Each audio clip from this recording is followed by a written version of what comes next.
はいどうもこんにちは、K です。今回は抹茶のスノーボールを作っていこうと思います。こんな感じでゆるいお菓子作り動画作ってるんで、よかったらチャンネル登録よろしく。材料はこんな感じですね。また概要欄にも書いてるのでよろしく。事前準備としてバターは常温に戻していきましょう。話はそっからだ。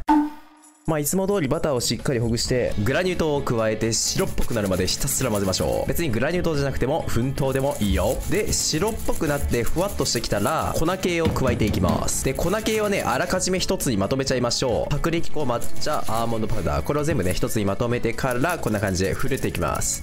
僕はせっかちなんでバターをほぐしてるボウルに直接ふるってます。でゴムベラでこんな感じでさっくり混ぜ合わせていきましょう。他の動画でも言ってるんですけど、ここでね練りすぎてしまうと焼き上がりがガチッと硬くなってしまうので、多少はね絶対練っちゃうと思うんですけど、練りすぎずさっくり混ぜ合わせるようなイメージで作っていきましょう。で今回のやつはねスノーボールクッキーなんで、この焼き上がった後にさらに粉糖と抹茶を合わせたやつをまぶしていくんで、この生地自体の味はかなりね甘さ控えめに作ってます。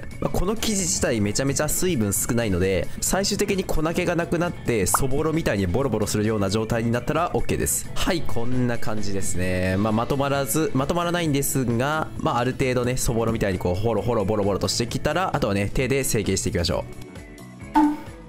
はい、じゃあいつも通り鉄板にシルパッドを敷いといて成形していこうかな。クッキングペーパーでもいいよ。でここから成形していくんですけど、この動画ね別にグラム測ってないんですけど、大体目安としては 10g から 15g ぐらいがいいのかなと思います。自分の好きなね作りたい量をね作りたい大きさのサイズにねこうやって取ってもらって、綺麗なね丸の形にコロコロしていきます。でこのコロコロする時もできるだけ力を加えすぎない方がいいかなと思います。はい、こうやってねコロコロコロコロしてあげて綺麗なね丸にしてあげましょう。見てこれ、綺麗っすねこれ。いいねこれ。でこのスノーボールクッキーね何がいいのかっていうとね、ロスが出ないんですよね。なんか普通のさ抜き型とかで抜くクッキーでさ、どうしてもこの端っこが出るじゃん。抜き型で抜いた後の生地の端切れって絶対出るんですよ。それがねちょっともったいないんでね、このスノーボールクッキーやとあまり生地がほぼ出ずに全部ね余すことなく作れるので、もったいない病を患っている方には非常におすすめなお菓子です。プラスね手だけで成形できるんで、余計な器具がねいらないっていうのがね非常に大きなメリットです。抜き型いらないし、綿棒で伸ばさなくていいし、それによって打ち粉とかねそれで伸ばす用の粉とかもいらないし、わざわざね冷やしてカットするっていうめんどくさい工程も挟まなくていいんで、個人的にはめちゃめちゃスノーボールはね作りやすいお菓子なのかなと思います。だから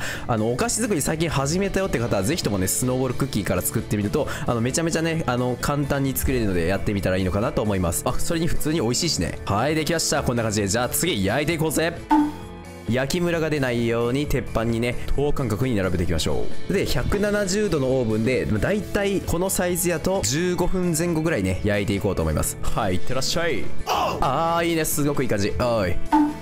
はい、こんな感じで焼き上がりました。今回はグラム測ってないんで若干の大きさのばらつきありますけど、おおむね OK でしょう。で今から抹茶粉糖で仕上げていきたいんですが、その前にまずこのクッキーを完全に冷ましましょう。完全に冷めてから仕上げます。でクッキー冷ましてる間に仕上げの粉を作ってしまいましょう。こちらです。粉糖と抹茶、これも別にグラム測ってないんですが、この動画では粉糖3に対して抹茶1ぐらいの割合で混ぜてます。はい、こんな感じでホイッパーでね軽く混ぜていきましょう。ほんじゃ仕上げていきます。こんな感じでバットにね先ほど合わせたパウダーをね全部入れてしまって、中でゴロゴロ転がして表面にクッキーの表面にねパウダーがまんべんなくつくような感じで転がしていきましょう。別にこれ仕上げね抹茶入れなくても別に全然いいですよ。抹茶なくても粉糖だけのね仕上げでも全然美味しいですので、どちらでももう好きな方を選んでください。てな感じでこれが仕上がりでございます。ではご視聴ありがとうございました。また会いましょう。グッバイ。